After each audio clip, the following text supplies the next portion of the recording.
오늘날 우리가 돌아가는 상황들을 보면 참 그렇습니다. 급격하게 변하는 이 사회, 또 국제적으로도 마찬가지. 그러니까 그러한 어떻게 보면 때로는 불안스럽고 또 혼란스러운 시대를 살아가고 있는 우리들이다라고 우리가 생각할 수 있죠. 그러니까 뭐 국제적으로도 봐도 어떻습니까? 뭐 뉴스도 들으신 분들은 알지만 국가적으로도 자기들 어떤 이익 다툼에, 그렇죠? 이익으로 말미암아 조금 더 이익을 얻으려고 전쟁을 일으키고 또 분쟁하고 갈등적인 거, 또 경제까지도 그것을 서로 이익을 취하려고 다른 약한 나라들을 다 밀어버립니다. 그러니까 국제 정세도 봐도 그렇고, 또 우리 국민도 마찬가지죠. 또 정치적으로는 이념에 정말 갈라져서 이제는 화합할 수 있을까? 이게 하나가 될 수 있을까? 이게 물음표가 담길 정도로 참 염려스러운 상황들이 계속해서 펼쳐지고, 또 우리 사회적으로도 보면 사건 사고들이 너무 많이 나옵니다.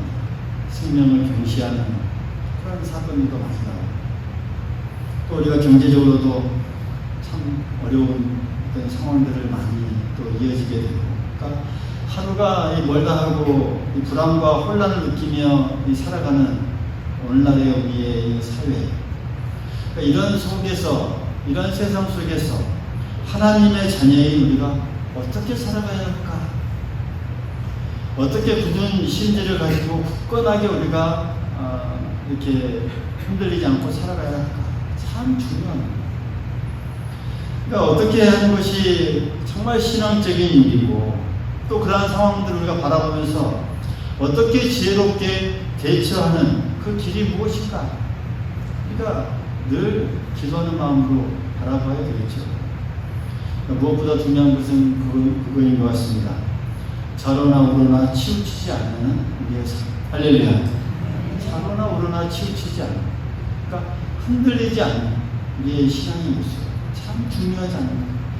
우리의 뭔가의 중심을 꽉 잡고, 그런 어떤 이 풍파, 풍랑, 또 많은 일들이 일어남에도 불구하고 우리의 이 생각이나 가치관이나 이런 생각들이, 신앙들이 참 좌우로나 우로나 흔들리지 않냐고 뻔하게 서 있는 모습, 오늘 이 시대에 더 우리에게 요구하는 하나님의 모습이 아닌가 생각이 듭니다.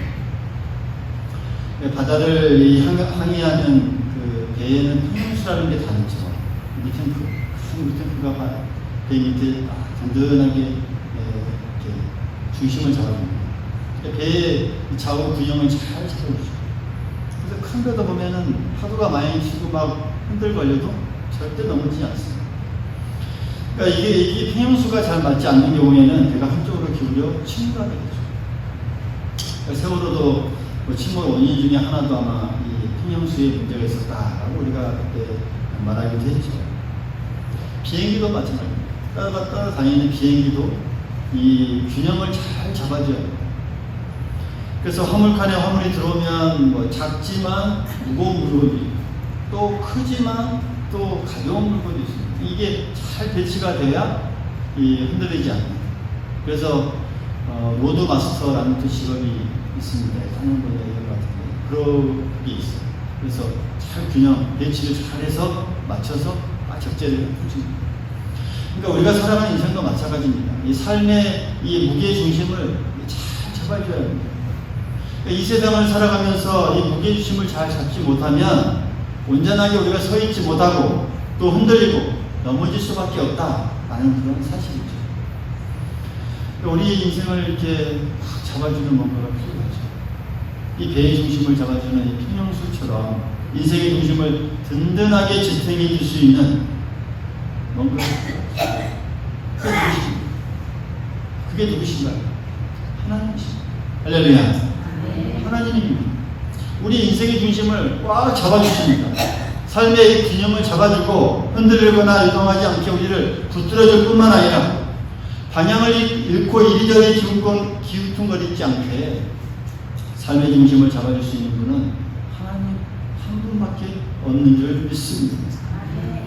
우리가 이 세상 사람들과 다를 바 없는 그런 이 상황과 그런 환경을 우리가 똑같이 살아갑니다. 그렇지만 하나님의 자녀로서 다른 모습이 있어요. 똑같이 그들도 흔들린다고 우리도 흔들리면 될까요? 안 될까요? 안 된다는 것이죠. 세상이 흔들리고 요동치거나 때론 불안하고 혼란스럽더라도 심각하게 당황하지 않는 그 모습이 하나님의 자녀의 모습이에요. 그러니까 경황 없이 흔들리거나 불안해하지 않습니다. 뭔가 좀 다릅니다. 왜 그런가요? 우리 인생을 주관하시고 삶을 주관하시는 또 움직여 가시는 분이 하나님이심을 굳건히 믿기 때문입니다. 또 하나님께 모든 것을 맡기고 의지하기 때문입니다. 오늘 이 시편 기자의 고백은 그런 의미에서 그런 자신의 이 고백, 간증과도 같은 이 찬양을 하고 있습니다. 1절에도 보면 나의 영혼이 잠잠히 하나님만 바라며 나의 구원이 그에게서 나오는구나. 살다 보면 어려움이 있을 수 있고 눈물 나는 삶이 또 우리에게 다가올 수도 있고 고통스럽고 절망스러운 삶이 있을 수도 있지만 그때마다 시편 기자가 경험했던 것은 하나님의 선하신 손길, 하나님의 도와주시고 또 인도하시는 그 손길을 늘 경험했어요. 그러니까 이런 삶을 경험한 다음부터는 그 어떤 위기가 오더라도 그는 당황하거나 흔들리지 않았습니다. 그러면서 이렇게 고백할 수 있었던 것이죠. 나의 영혼이 잠잠히 하나님만 바라보는, 하나님만 바라보는 신앙, 하나님만 굳건히 바라보고 나아가는 신앙. 어떤 이 풍파나 세상의 어떤 환경 전혀 개의치 않고 하나님만 바라보는 신앙. 하나님만 바라보는 신앙은 이 하나님의 이 축으로 절대 흔들리지 않습니다. 인생의 무게 중심이 하나님입니다. 세상이 아니에요. 세상이 어떤 것이 아니에요. 나를 꽉 잡아주는 게 하나님이시기에 좌로나 우로나 치우치지도 않습니다. 하나님께서 내 인생의 모든 것이 되심을 믿고 의지합니다. 오늘 우리의 이 하나님만 바라보는 이 신앙이 우리의 삶을 더 평안하고 복된 삶으로 이끌어 주실 줄 믿습니다. 이런 그 하나님만 바라보는 이 신앙에는 그래서 여유가 있습니다. 그냥 느긋해서 난 몰라라 하는 그런 어떤 방치가 아니라 이 모든 상황을 잘 감당할 수 있는 여유죠. 그러니까 상황은 혼란스럽고 불안전하고 때로는 폭풍우가 요동치고 물결이 넘치는 그런 상황이지만 그 가운데서도 여유가 있고 평온이 넘칩니다. 예수님의 마음처럼 예수님께서도 풍랑 속에서도 평안하게 누워서 잠자리를 하는 그런 모습. 그러니까 그런 이 여유가 우리가 오늘 이 시대에 우리에게 요하는 그런 모습이 아닌가 생각합니다. 어떻게 가능합니까? 어디에서 오는 여유입니까? 바로 하나님만 바라보는 거기에서부터 오는 여유입니다. 그래서 우리의 삶이 힘들고 요동치더라도 하나님께 말씀드리면 됩니다. 하나님께 기도하면 됩니다. 하나님께 간구하면 들어주시고 해결할 방법을 주십니다. 하나님을 전적으로 의지하는 그런 여유죠. 그래서 5절에도 이 말씀하죠. 물은 나의 소망이 그로부터 나오는도다. 그러니까 나의 소망이 하나님으로부터 늘 나오고 있습니다. 고백합니다. 과거에도 그렇고 현재도 그렇고 앞으로도. 또 1절에도 보니까 나의 구원이 그에게서 나옵니다. 이렇게 찬양합니다. 그러니까 내가 하나님을 바라볼 때 내가 말하는 소망도 내 생명의 구원도 하나님께로부터 계속적으로 나오고 있음을 이 시편 기자는 찬양하고 있습니다. 시편 기자는 자신의 인생길에서 힘들고 어렵고 가슴 아픈 일을 만났을 때 하나님을 향하여 눈물을 흘리면서 기도하고 늘 애절하게 하나님을 의지하면서 붙들었습니다. 그의 주변에 위험한 요소들이 늘 많이 있었습니다. 오늘 3절과 4절 말씀을 보면 그래서 우리가 확인할 수 있어요. 3절 4절 보면 넘어지는 담과 흔들리는 울타리같이 사람을 죽이려고 너희가 일제히 공격하기를 언제까지 하느냐. 그들이 그의 높은 자리에서 떨어뜨리기만 꾀하고 거짓을 즐겨하니 입으로는 축복이요 속으로는 저주로. 그러니까 그 앞에 눈앞에 다가온 이 현실은 늘 불안과 공포 그 자체였습니다. 그래서 인생길에 만나는 그 어려움 그때마다 하나님 앞에 엎드려서 기도했고 또 반복되는 기도 가운데서 그런 하나님의 응답을 체험하고 또 경험합니다. 자신의 기도에 신실하게 응답하시는 그 하나님의 손길을 경험했던 것이죠. 그때부터 이제 그의 기도는 하나님만 바라는 기도로 완전히 바뀌게 됩니다. 하나님만 바라보는 그 신앙이 그의 삶 속에서 이루어지는 것이죠. 이루어지고 있는 것이죠. 하나님의 전능하심을 의지하는 그는 어떤 상황에서도 이제 흔들리지 않고 또 굴복하지도 않고 오히려 담대함과 평안한 마음 또 하나님께서 주시는 그 여유의 그 마음을 가지고 또 은혜를 확신하면서 오늘 이 찬송하고 있는 그 시편 기자의 이런 간증입니다. 그러면서 6절에 또한 이 찬양하죠. 오직 그만이 나의 반석이시요 나의 구원이시요 나의 요새이시니 내가 흔들리지 아니하리로다. 할렐루야. 흔들리지 않아요.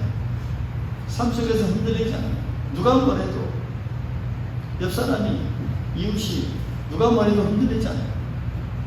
코로나 때문에 많이 옆 마을 회관에 가면 여러분들 사람들한테 많이 듣는 게 그 소리이지 않았습니까? 이 어려운 때 왜 교회를 가냐? 예배를 드리냐? 그렇죠? 흔들리지 않았잖아요. 맞습니까? 할렐루야. 흔들리지 않습니다. 왜요? 오직 하나님만이 나의 반석이고 구원이고 요새이고 그 어려운 가운데서도 다 지켜주시는 요새이기 때문에 내가 흔들리지 않습니다. 신앙이죠. 하나님만 바라보는 신앙입니다. 오늘 우리가 살아가는 이 세상에 얼마나 이런 상황들이 많습니까? 우리 주변에 우리를 위협하는 요소들이 언제나 있습니다. 넘어지게 하고 흔들리게 하고 우리를 향해 늘 공격합니다. 코로나 상황이 지나갔지만 아직 끝나지는 않았지만 또 어떤 상황이 또 우리에게 닥쳐올지 모릅니다. 사회적으로 또 경제적으로 때로는 건강으로 때로는 사람들로부터도 끊임없이 우리 신앙을 흔들리게 하고 넘어지게 하는 위험한 요소들이 늘 있다는 것이죠. 그런 상황에서 우리가 흔들리지 않고 또 굴복하지 아니하고 오히려 담대하고 평안한 마음으로 하나님을 바라보며 찬양할 수 있어야 하겠습니다.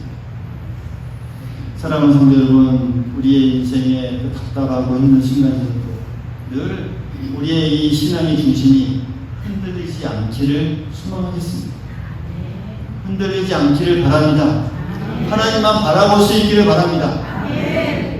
우리의 지혜만을 가지고 또 우리의 어떤 생각이나 우리의 어떤 계획만을 가지고 절대 우리의 신앙이나 인생의 승리가 보장되지 않습니다.